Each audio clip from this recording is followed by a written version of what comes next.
Issa Diarra, je vous retrouve puisqu'il est clairement établi, du moins, il faut attendre clairement très longtemps pour revoir certainement la mise en place d'une troisième guerre mondiale. Aujourd'hui, ces organisations et ces États impérialistes semblent véritablement prôner la démarche des sanctions et donc il est clairement défini que les États qui ne vont pas clairement s'aligner, que ce soit derrière la démarche européenne ou alors américaine, doivent s'attendre impérativement à subir ces lots de sanctions.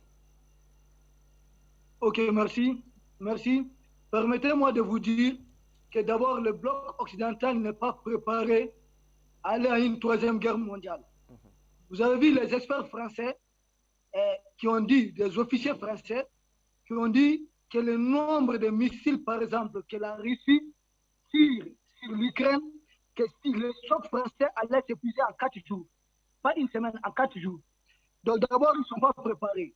Vous savez, les sanctions, ce sont des fuites en avant.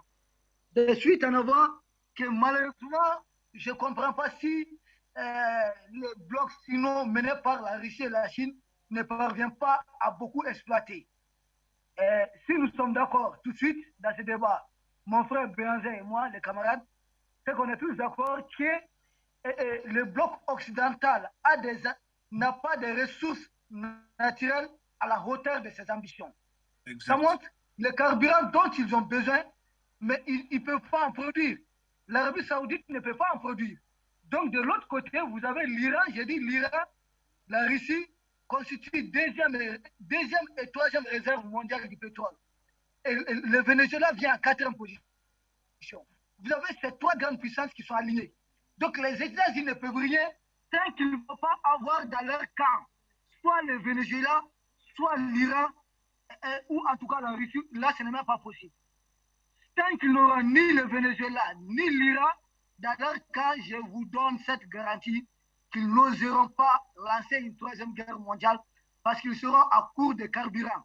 Parce que les chars, les avions et autres fonctionnent à base de carburant. Et ils seront en manque. Ils ne pourront pas, même si c'est à base de l'électricité. Vous allez vous constater que c'est là ils auront besoin de plus de l'uranium. Et l'uranium, aujourd'hui, ils sont très sceptiques. Les grandes réserves mondiales d'uranium, si vous n'avez pas le Niger, l'Iran, et le Niger, ce n'est pas sûr que ça va rester dans leur giron. Donc, ils n'ont pas de ressources naturelles à la hauteur de leurs ambitions. En tout cas, nous constatons qu'ils sont en train de conduire le monde à une troisième guerre mondiale. Mais c'est une troisième guerre mondiale à demi-mât. Ils ne vont pas jusqu'au bout. C'est du tapage. Ils n'ont pas de ressources naturelles.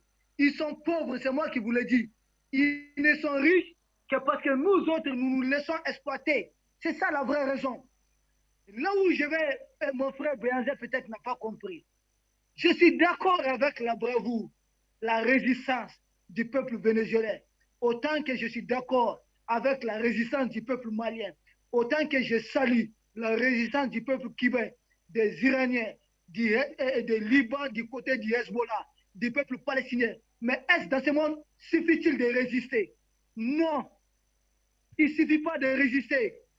La meilleure guerre, c'est de passer à l'offensive. Il faut vivre, il faut survivre. Il faut leur montrer que nous ne sommes pas venus dans ce monde uniquement pour résister. Pendant que nous, on résiste, le Venezuela est en train de voir comment payer ses fonctionnaires, comment résister à l'embargo à la fois des États-Unis, de l'Union européenne et de tous leurs blocs. Mais ce n'est pas normal. Il faut être en mesure, nous aussi, d'infliger des embargos à ces gens. Il faut être en mesure de leur couper de façon unanime. Que la Russie décide, à la fois avec le Venezuela, à la fois avec l'Iran, de ne plus vendre leur pétrole à un seul pays du bloc occidental si, par exemple, les sanctions ne sont pas levées contre la Corée du Nord. C'est de ça qu'il s'agit. Il faut passer à l'offensive. Il faut imposer la terreur à ces gens. Il ne s'agit pas d'être dans la peau du résistant. Non. Mon Dieu, qui sont-ils pour nous pousser à la résistance sans cesse? Nous aussi, nous avons le droit de passer à l'offensive. Si nous passons à l'offensive, leur modèle de gouvernance doit se disloquer, doit s'effondrer. Et je vous jure que tout de suite, vous aurez la Russie et la Chine comme les premières puissances mondiales. Vous aurez en Afrique des pays comme le Mali qui vont assumer pleinement leur leadership. Leur bloc ne tient, ce n'est pas un bloc solide.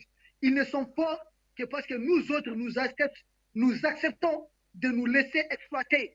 Si nous mettons fin à notre exploitation et de façon commune, et nul ne réussira à mettre fin à notre exploitation de façon individuelle, ils vont toujours faire bloc contre vous parce qu'ils savent qu'ils sont pauvres, ils savent ce qu'ils sont, ils savent ce dont ils ont besoin et ils savent qu'ils n'ont pas les moyens de leur ambition. Ce qu'il faut faire, il faut rier chaque fois sur un pays. C'était Haro, la Corée du Nord, la guerre de Corée. C'était Haro contre le Vietnam. Les autres ont aidé le Vietnam en dessous. C'est pas comme ça. Il faut leur déclarer la guerre. Ils déclarent la guerre à l'Iran, que la Chine soit prête à leur déclarer la guerre. Ils déclarent la guerre au Mali, qui savent que nous aussi on peut déclarer la guerre. Il faut répondre à la terreur par la terreur. Nous sommes trop passifs face à ces gens. Ce qu'ils ont fait au Venezuela, ce n'est pas normal. Mais en parler ne suffit pas. Nous pouvons parler de cela pendant tout notre temps.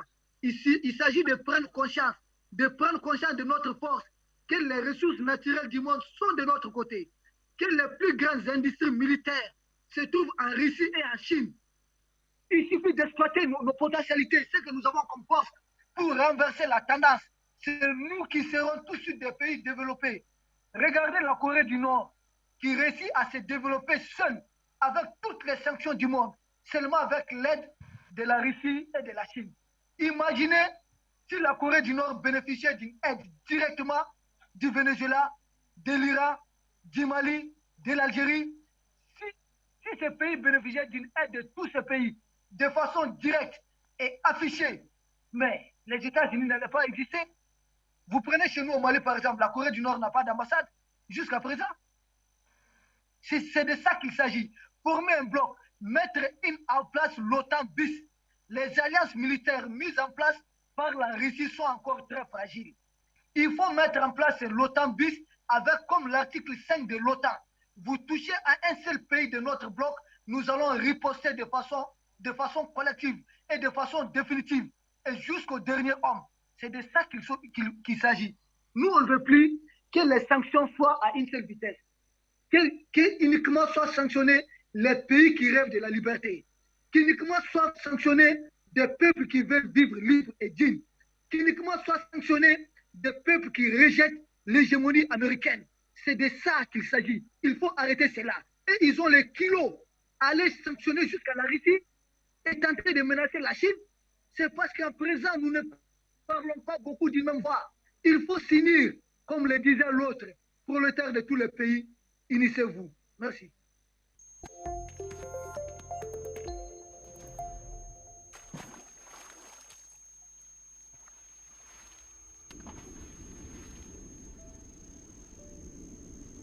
Afrique Média. Le monde, c'est nous.